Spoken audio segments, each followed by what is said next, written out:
Caught you off guard there. Hey friends, Ash here. Welcome back to Gents. How you doing? Today I got 10 different fragrances that I will never stop recommending. Unless they suddenly become discontinued and really expensive, then I will stop recommending them. Because at that point, when something, jettisons up 3 times in price, it's not gonna be worth it for most people. But thankfully, for now, all 10 of these beauties that I'm gonna be talking to you about, you can still find these, no problem.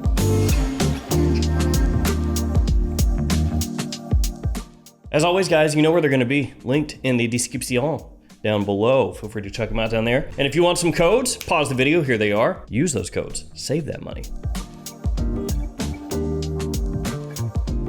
And I do have to say, I will probably always be recommending these, but I'm not going to include these officially in the video because they're mine. I creatively directed these. Terre Blue Ridge, right here. You can find these in every Perfumania, every fragrance outlet in the country. Or you can find them linked below, and if you check them out on the website, you can order them using the code GENTS for 20% off. And by the way, Terre nominated for Men's Fragrance of the Year by the Fragrance Foundation. And Blue Ridge, just an awesome, easy wearing, compliment pulling blue fragrance. Let's get started. This is in no particular order, except for the fact that I'm gonna start with this one, which maybe is for a reason. Drakkar Noir by Guy Laroche. You may think that I'm joking with this one, but no, I'm dead serious. Ultra serious. Yeah, Drakkar Noir is fantastic. I love this stuff. Crazy cheap.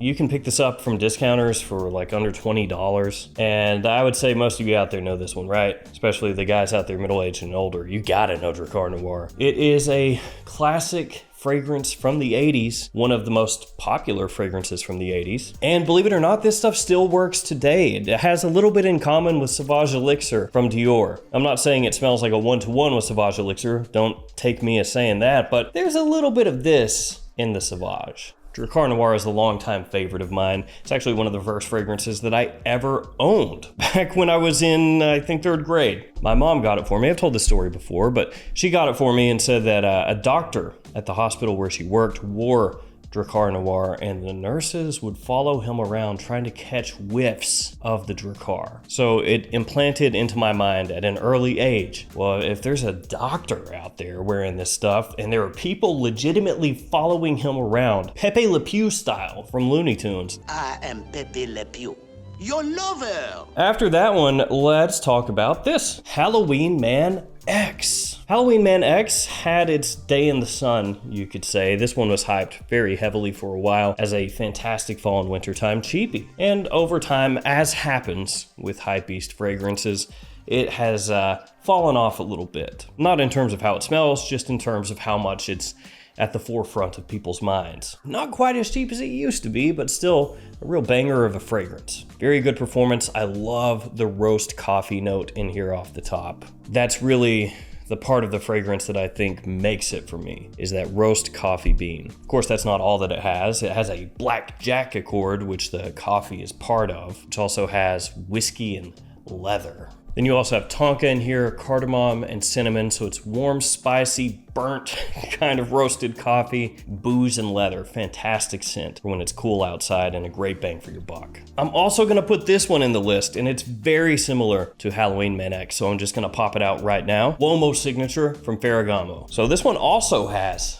roast coffee, and it also has leather in there as well. And it also has cinnamon and cardamom. There's a lot in common with the last fragrance with this one. It has tonka bean in here as well, giving it kind of a warm vanilla-like sweetness as the fragrance dries down. Really, really nice performance and a surprisingly massive compliment puller. This one was for a time quite difficult to find at discounters, actually, for a year plus. I feel like it was just never in stock. Couldn't find the stuff. Thankfully, as of this video anyway, it's pretty easy to find and the price has not shot up astronomically, so win-win. So it's kind of like 2 iterations on a similar theme, both of them very well done and both pretty affordable. Let's go with a niche fragrance next.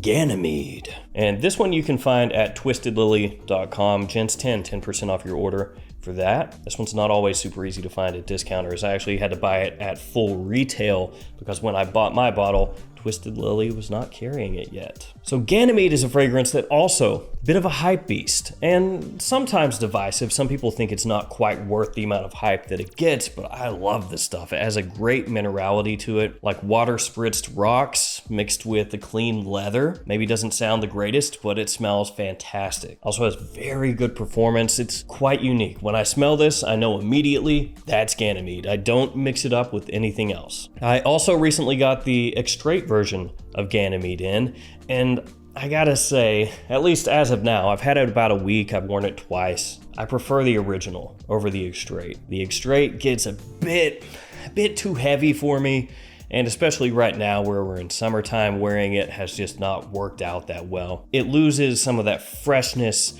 and again, that minerality that really makes this shine. So for me, with Ganymede, gotta be this one. Follow that one up with Acqua di Gio, Profundo. Yeah, it's Acqua di Gio. Always have worn an Acqua di Gio, the original, for a very long time. When Essenza came out, I wore that one.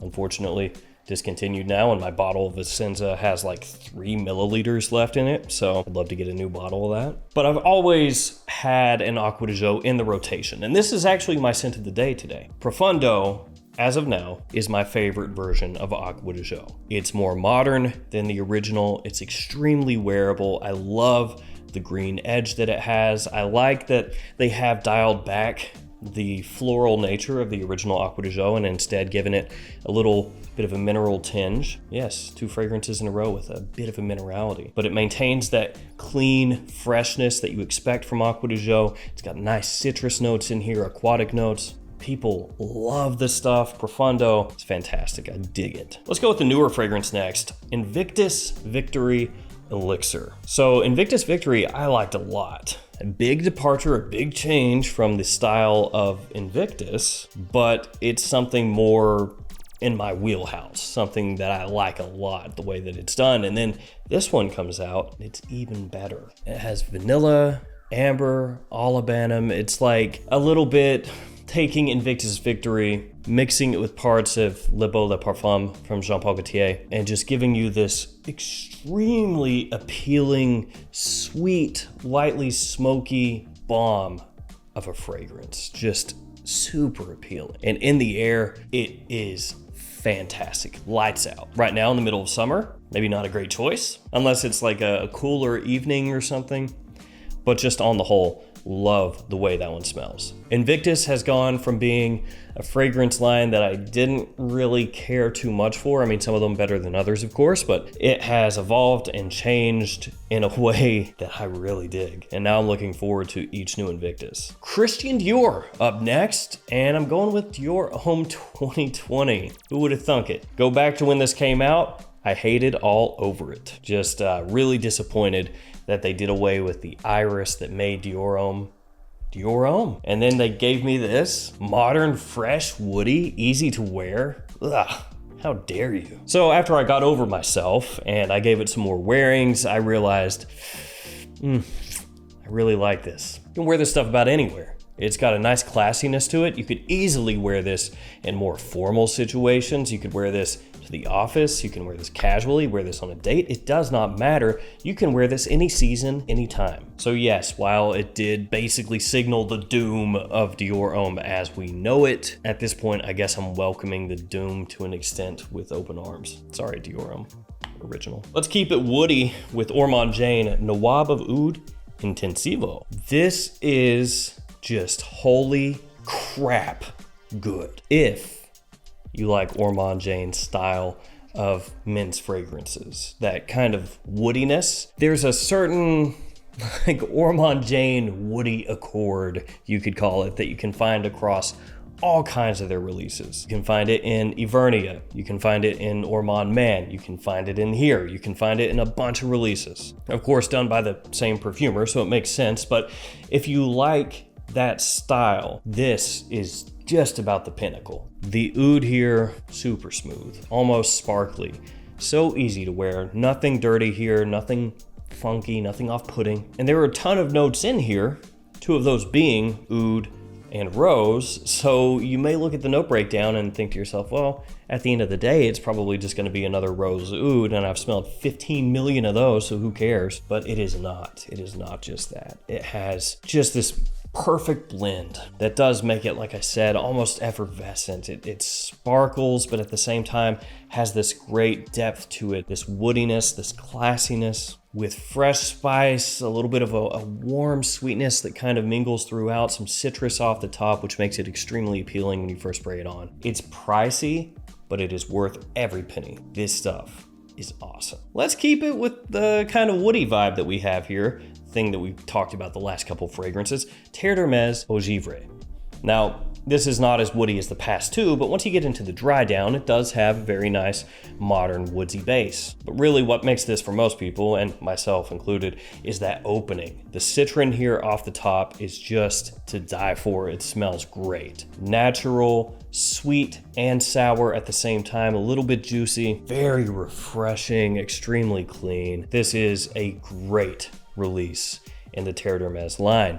Now, this essentially you could think of as a replacement fragrance. You could think of it as a replacement for Terre Damez Eau Très Fraîche. And I got to tell you, before I smelled this, I would not have been on board if you told me, hey, Hermes is pretty much going to be doing away with this one, right? And then this is going to be the replacement. I would have said, well, why replace it? I mean, there's nothing wrong with it. And then when that came out, I was like, oh, okay, well, I'll take it. I'll wear that. Yeah, for sure. And I'd say for the vast majority of people, actually, they would find that one more appealing than Eau Très Fraîche. Not a shot at Eau Très Fraîche, by the way. I love the stuff. Just saying, that one surprised me, and in a very good way. Last fragrance is Gentleman Eau de Toilette Intense. And to be fair, you could just about put the whole Gentleman line in this list and it would work. The Eau de Parfum, Eau de Toilette Intense, Reserve Privé, Boisé, the whole shebang, all of it. Cologne, even, I really like cologne. And the OG Eau de Toilette, even if it's not quite as good as some of the other ones that came after it, that's solid too. Well, I say OG, anytime I say that, I have to reiterate, I mean 2017, Gentleman 2017, not the actual OG. So this is an iris fragrance, had to work in at least one iris fragrance here. It also has tonka, cedar, and cypress, along with a nice fresh opening. It's actually been compared to Dior Homme Eau, which was another great one that got discontinued. So essentially this is gonna give you that sort of creamy style of iris. Some people would say lipsticky, makeup-y, whatever you wanna call it, whatever makes you happy. That style of iris, but freshened up and made more wearable for spring most specifically, but also fall and winter. And if you wanted to spray on a little less, you can wear it during the summer as well. Wonderful fragrance. If you're a big fan of iris, like me, you gotta check it out. So there we go, 10 fragrances that I'll never stop recommending until I do stop recommending them because they went away. At that point, it's not my fault, it's the brand's fault. And it is kind of inevitable for most fragrances that, eventually they're gonna be. All right, guys, that'll do it for me. Thank you for hanging with me. Stay safe out there. See you tomorrow with another fragrance video. See you later.